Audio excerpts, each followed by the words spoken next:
بسم الله الرحمن الرحيم CRM-ka waxaa laga soo gaabiyay Customer Relations Management waa app kamida ababka barnaamijkan Udugo uu leeyahay waxa lagu talagalay in qofka macaamilka xiriirka shirkadda uu leeyahay in lagu hago marka hadaa fiirisid icon ahaan waa laba gacan oo is salaamayo waa customerka gacantiisa oo sareyso iyo shirkadda gacanteeda oo hooseyso hadda customer laan lama noolaa karo sababtoo customerka wuxuu keenayaa sales-kana waa waxa dhaqaajinayo in shirkadda ay faa'iido ay hesho amba in ay qasaarto iib la'aan waa ganacsi la'aan haddaba appka ayaa hal mar gujinaya si aan gudaha aan u galo appka marka gudaha u galno dabcan stages kala duwan oo leeyahay stageskan waa la habeey karaa waxa ugu horeeya new waxa ku xigo qualified negotiation one sarta ka dhigi kartaa wax leeyahay male marka meeshan qofka customerka markuu cusub yahay waa meesha lagu dabo waay waa sirqadii meesha shirkadda u taala waay waxaan ka soo qaadaynaa qof cusub inaan soo gelinayno customer oo wax rabo oo wax raadinayo ama wuxuu noqon karaa badeeco ama mararka qaarkood wuxuu noqon karaa in adeeg loo qabanayo marka waxaan taabanaya new ayaan taabanaya inta wax ka dambeeyana companygii ayaa meeshan soo gelinaynaa waa abuuraya companyga bal waxaan ka soo qaadaynaa najax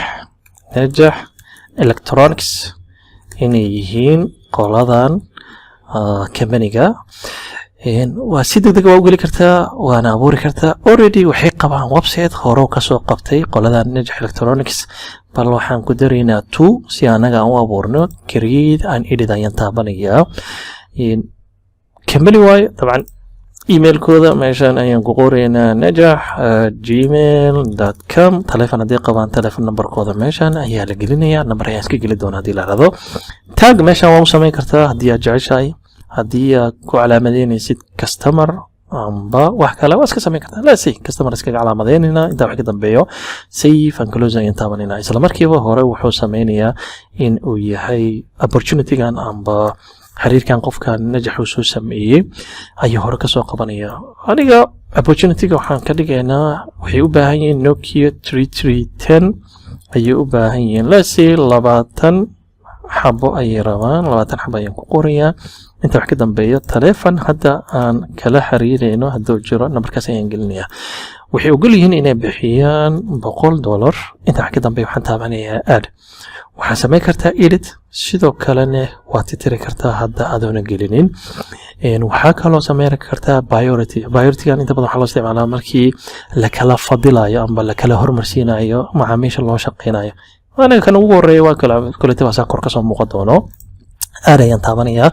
meel banaanka haddii aan ku dhifto isla markiiba horey ayuu ka soo galay oo ah wuxuu u baahan yahay iyo weliba customerka iyo lacagtaas leenahay waa ka heli karnaa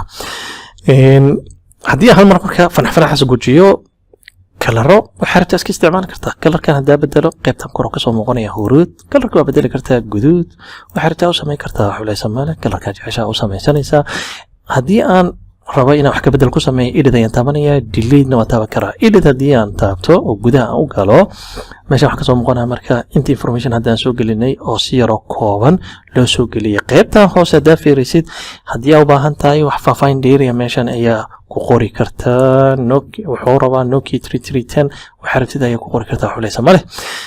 pipeline-ka ayaan kusoo laabanayaa haddaba wuxuu taagan yahay stage-ka koowaad oo ah inuu cusub yahay hadda aan qabanay lacagtaan filayn inaan ka helayna wuxuu noqonayaa $100 haddii stage-ka uu bedesho oo aan la hadalno kadibna xoogaa aan dareyno qofkan inuu aad u daneynayo inuu mobilkaas 3310 uu helo waa soo qabanaynaa waa soo jiidaynaa isla markiiba stage-kii hore ayuu ka soo baxayaa stage-ka ku xiga ayuu imaanayaa haddii aan negotiation aan la furno amba wada xaajood oo 10 ka soo raba inuu iibsado markaan diyaar u yahay qiimaha wax laga taabanayo wuxuu noqonayaa stage-kii negotiation-ka markuu ugu dambeeyo haddii aan ku guuleysanana wuxuu noqonayaa win waana markii quotation-ka lagu taagayo isla markaasna ay noqonayso in wixii inta ka dambeeyo macaamilkiisa la sii fududeeyo